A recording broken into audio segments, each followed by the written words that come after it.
What happens when comedy's most outspoken truth-teller meets television's most self-indulgent host? You won't believe what unfolds when Ricky Gervais sits across from Jonathan Ross in what was supposed to be a lighthearted chat about his latest Netflix special. Instead, viewers witnessed one of the most explosive confrontations in British television history, culminating in a dramatic walkout that has the entire entertainment industry buzzing this morning. Before we get into this incredible story, make sure you hit that subscribe button and drop a comment below, because you're not going to believe what unfolds when two of Britain's biggest personalities clash in spectacular fashion. Last night's episode of The Jonathan Ross Show started innocently enough, with the usual theatrical entrance music and Ross's signature over-the-top introduction. The studio audience was primed for another evening of celebrity banter and promotional plugs. Ricky Gervais strode onto the set with his characteristic swagger, settling into the guest chair with that familiar smirk that has made him both beloved and reviled across the globe. "Ricky Gervais, everyone," Ross announced with his trademark lisp, arms spread wide as if presenting a prize. The man who single-handedly destroyed the Golden Globes and somehow made Netflix give him even more money for it.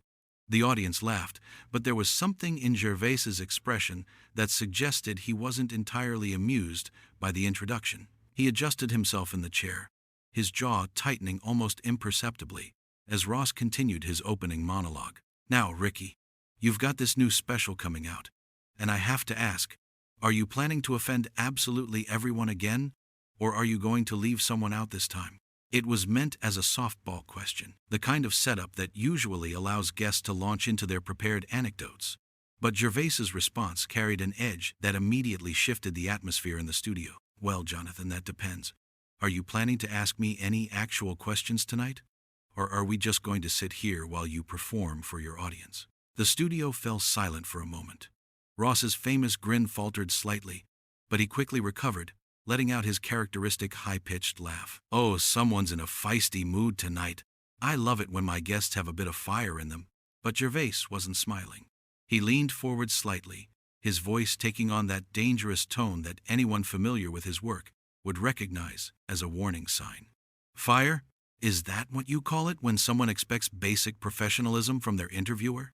The tension in the room was palpable now. Ross, clearly taken aback by the unexpected hostility, tried to regain control of the situation. "Come on, Ricky. We're all friends here. Let's talk about the special.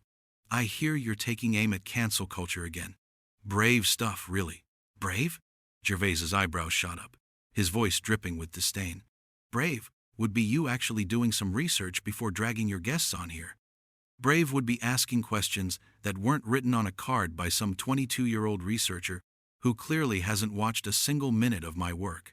Ross's face was beginning to flush red, his usual composure cracking under the unexpected assault. "Now, hang on a minute, Ricky. I've been doing this show for years, and I think I know how to conduct an interview." "Do you?" Gervais shot back, his voice rising slightly. "Because from where I'm sitting, it looks like you're more interested in hearing yourself talk than actually engaging with your guests. This isn't an interview, Jonathan. It's a fucking ego trip with an audience." The audience gasped audibly at the profanity, but Gervais seemed energized by their reaction. He was no longer the polite guest making promotional appearances. He had transformed into the razor-sharp comedian who had eviscerated Hollywood's elite at countless award shows. Ross, meanwhile, was struggling to maintain his television persona while clearly seething underneath. "I think you're being a bit unfair, don't you? I mean, we're here to have a laugh. Promote your show." "Promote my show?" Gervais interrupted, his laugh harsh and bitter. "That's rich, coming from someone who spends more time talking about himself than his guests. Do you know how long you've been speaking since I sat down? Because I've been counting, and it's been about 80% you, 20% me.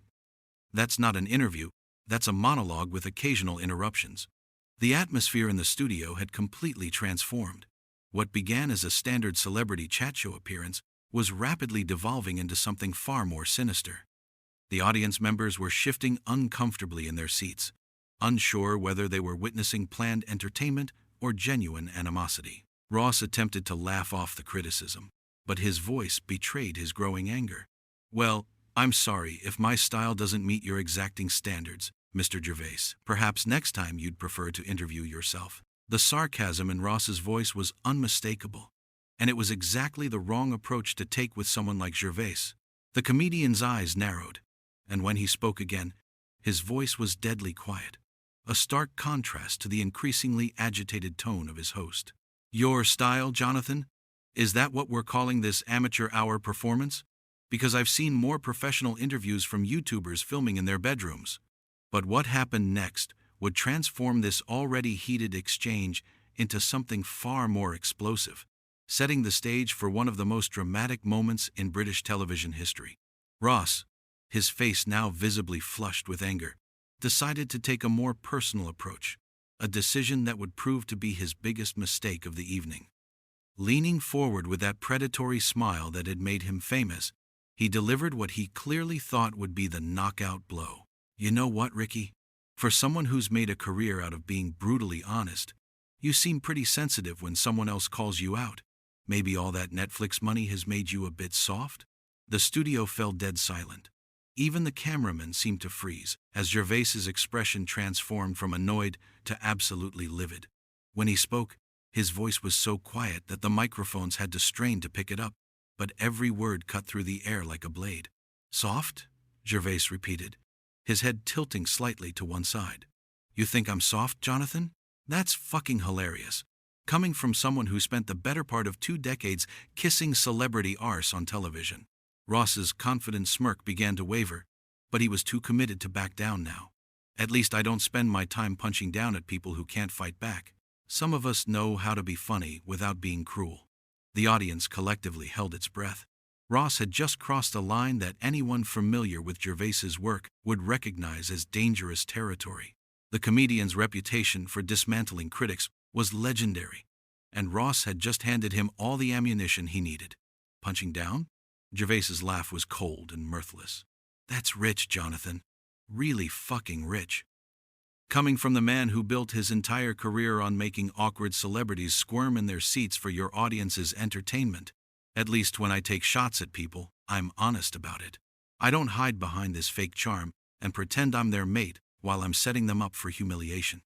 Ross was beginning to realize he had severely underestimated his opponent, but pride wouldn't let him retreat. "I think you're confusing entertainment with bullying, Ricky. There's a difference between being clever and being mean-spirited." "Mean-spirited?" Gervais was on his feet now, his voice rising for the first time since the confrontation began. "You want to talk about mean-spirited? How about we discuss your little phone prank scandal? Remember that, Jonathan? When you and your mate Russell thought it would be hilarious to torment an elderly man on national radio?" The color drained from Ross's face. He had clearly not expected Gervais to bring up the infamous incident that had nearly ended his career years earlier. The audience stirred uncomfortably, sensing that they were witnessing something that had gone far beyond typical television drama. That was years ago, Ricky. We apologized for that." "Oh, you apologized?" Gervais's voice dripped with sarcasm. "Well, that makes it all better then, doesn't it? You traumatized an old man for laughs, got suspended from the BBC, and somehow you think a fucking apology makes you the moral authority on comedy? That's brilliant. That island?" Ross was now visibly shaking with rage, his carefully constructed television persona completely shattered. "You're one to talk about crossing lines. Your entire act is based on offending people. At least I know when to stop." "Do you?" Gervais shot back, his eyes blazing. "Because it seems to me like you never learned when to stop at all.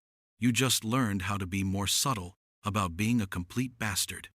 At least I'm upfront about what I am. You hide behind this smarmy, fake-friendly persona, while you're just as much of a cunt as anyone else in this business." The profanity hit the studio like a physical blow. Several audience members gasped audibly, while others looked around nervously, unsure if they should laugh or remain silent. The tension had reached a breaking point, but neither man seemed willing or able to step back from the precipice. Ross, his voice now shaking with barely controlled fury, made one final attempt to regain the upper hand. "You know what your problem is, Ricky? You think being controversial makes you relevant. But the truth is, you're just a bitter old man who can't handle the fact that the world has moved on without you." The words hung in the air like a death sentence. Gervais stood motionless for a moment, his face an unreadable mask, When he finally spoke, his voice was deadly calm, but there was something in his tone that made everyone in the studio instinctively recoil. "Bitter," he said slowly, deliberately. "You think I'm bitter, Jonathan? Let me tell you what bitter looks like. Bitter is a middle-aged man desperately clinging to relevance by parading celebrities through his studio like a fucking carnival barker. Bitter is someone so insecure about their own talent that they have to tear down their guests to feel important." He took a step closer to Ross, who instinctively leaned back in his chair. "But you know what the really pathetic part is? You actually believe your own bullshit. You think this performance you put on every night makes you some kind of entertainment legend. But we all know the truth, don't we, Jonathan? Deep down, you know you're just a sad little man playing dress-up in someone else's clothes." The studio was now so quiet that the hum of the cameras seemed deafening. Ross looked like he had been physically struck, his mouth opening and closing wordlessly as he struggled to formulate a response. But Gervais wasn't finished. "And another thing," he continued, his voice rising again, "don't you ever fucking lecture me about moving on when you're still doing the exact same tired shtick you were doing 20 years ago. At least I evolved. At least I grew as a performer. You're still the same desperate attention seeker you always were, except now you're older and more pathetic." What happened next would push this explosive confrontation into its final, most dramatic phase. Ross, his face now purple with rage and humiliation, finally snapped. Rising from his chair with such force that it nearly toppled backward, he pointed an accusatory finger at Gervais, his voice cracking with emotion. "How dare you come onto my show and speak to me like that? I've been nothing but professional with you, and this is how you repay that courtesy? You're an ungrateful, arrogant piece of shit."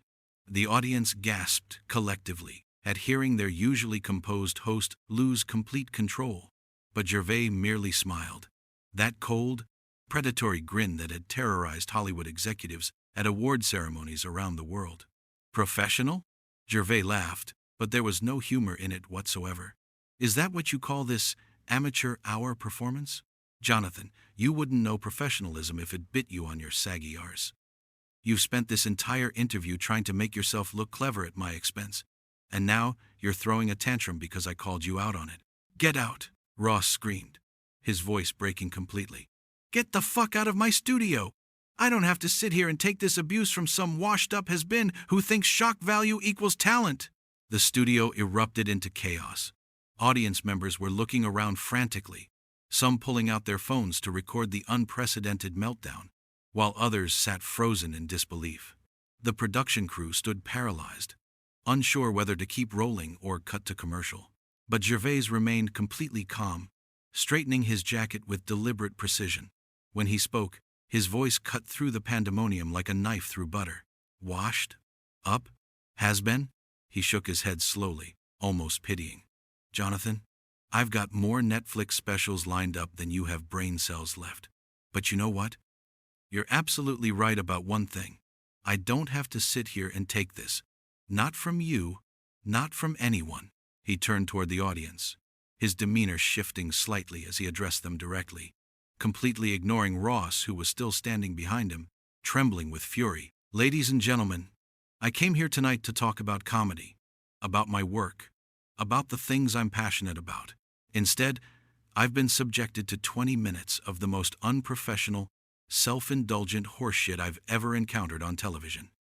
And that's saying something, because I've been on some truly awful shows." The audience was completely silent now, hanging on every word. Even Ross seemed momentarily stunned by Gervais's complete dismissal of his authority. "This man," Gervais continued, gesturing toward Ross without even looking at him, "represents everything that's wrong with modern television. He's more interested in being the star of his own show than actually serving his guests or his audience. He's a relic from an era when viewers had no choice but to sit through this kind of self-important bullshit." Ross found his voice again, his words coming out in a strangled shout. "You can't talk to me like this. This is my show. These are my cameras, my audience, Your show?" Gervais finally turned back to face him, his expression one of complete disdain. "This isn't a show, Jonathan. This is a fucking ego massage session with an audience. You don't interview people. You perform at them while they sit there, waiting for their turn to speak. He took a step closer to Ross, who instinctively backed away. And you know what the saddest part is? You actually think you're good at this. You genuinely believe that your rambling, self-obsessed monologues constitute entertainment. But everyone in this room, everyone watching at home, can see exactly what you are. What am I then? Ross spat, his voice barely controlled. You're a fraud, Gervais replied simply. A middle-aged man playing dress-up, pretending to be something you're not. You're not a wit, you're not a raconteur, and you're certainly not a professional broadcaster. You're just a sad little boy who never grew up, desperately seeking approval from an audience that's only here because there's nothing else on. The silence that followed was deafening. Ross stood there, mouth agape, completely unable to formulate any kind of response. His carefully constructed television persona lay in ruins around his feet, and everyone in the studio could see it. Gervais straightened his jacket again and picked up his water glass from the table, taking a slow, deliberate sip before setting it back down with a soft clink that seemed to echo through the stunned studio. Right then, he said conversationally, as if the previous exchange had been a pleasant chat about the weather, I think we're done here. He turned to leave, but Ross, in a final desperate attempt to salvage some dignity, called after him, You'll never work in television again. I'll make sure of it. You think you can treat people like this and just walk away? Gervais paused at the edge of the set, turning back one final time with that same cold smile that had started this entire confrontation. Jonathan, he said quietly, his voice carrying easily through the silent studio, I don't need television. Television needs me. The difference is, I've got Netflix, I've got my own production company, and I've got an audience that actually appreciates honesty over fake charm. He gestured around the studio with casual dismissal. You've got this. A dying format on a declining network, propped up by celebrity bookings and nostalgic viewers who remember when you used to be relevant. So please, by all means, make your threats. See how far they get you. With that, he turned and walked off the set, his footsteps echoing in the absolute silence. The cameras followed him as he made his way past the stunned production crew, through the backstage area, and out of the studio entirely, leaving behind a scene of complete devastation. Ross remained standing in the middle of the set, looking lost and broken, his face a mask of humiliation and rage. The audience sat in shocked silence, processing what they had just witnessed. Several people were openly recording with their phones, knowing they had just seen television history in the making. After what felt like an eternity, one of the producers finally signaled to cut to commercial, but the damage was already done. Within minutes, clips of the confrontation would be circulating on social media, viewed by millions of people around the world. The entertainment industry would be buzzing about this explosive encounter for weeks to come, with most commentators agreeing on one thing. Ricky Gervais had just delivered one of the most brutal takedowns in television history, leaving Jonathan Ross's reputation in absolute tatters. The show that was supposed to be a simple promotional appearance had become a masterclass in how quickly things can go catastrophically wrong when egos clash and professional courtesy breaks down completely.